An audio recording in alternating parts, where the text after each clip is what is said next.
मित्रांनो, पार्टी करायची आहे तर मग चला ना, सोलापूर बरोबरच विजापुरात प्रसिद्ध असलेल्या चाचा मच्छी ढाब्यावर. चाचा मच्छी ढाबा, विजापूर रोड, टाकळी, सोलापूर. संपर्क 9765 066 495. सुशीलकुमार शिंदे हे मुख्यमंत्री असताना राज्यात सर्वांना मोफत वीज देऊ अशी घोषणा केली होती. त्या घोषणेच्या जीवावर काँग्रेसने 2004 ची निवडणूक लढवली आणि जिंकलीही. मात्र निवडणुकीनंतर मोफत वीज ही जाहीरनाम्यातील प्रिंटिंग मिस्टेक होती असा निर्वाळा काँग्रेसने दिल्याचं भाजपचे मुख्य प्रवक्ते केशव उपाध्ये यांनी म्हटलंय.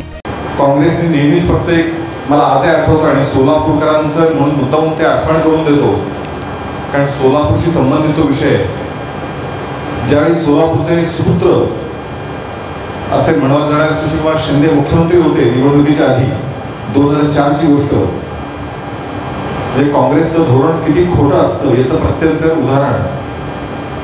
2004 साली त्यांनी मोफत विजेची घोषणा केली शेतकऱ्यांना निवडणुकीच्या आधी, आणि मोफत विजेची घोषणा केल्यानंतर तशा पद्धतीचे एक वीज बिलं, शून्य बिलाची वीज बिलं शेतकऱ्यांनी दिल्याचे फोटो सगळे छापून आले.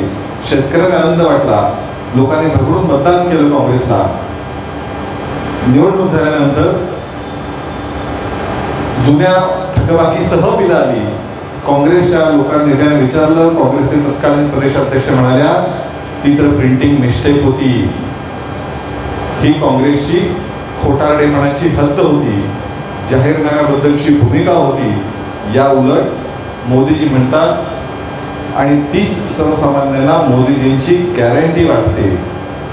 मला असं वाटतं या भूमिकेतून एक संकल्पपत्र जे दिल्लीत जाहीर झालं ते अधिकाधिक लोकांपर्यंत नेण्याचा प्रयत्न आम्ही करतोय आणि त्या भूमिकेतून आज तुमच्यापर्यंत इथे आलोय. त्यासाठी आज या विषयाची मांडणी केली. काही प्रश्न असतील तर नक्की विचारा. शक्यतो संकल्पपत्रावरतीच आपण बोलूया. काही आवश्यक असतील इतर असतील तरीही बोलू.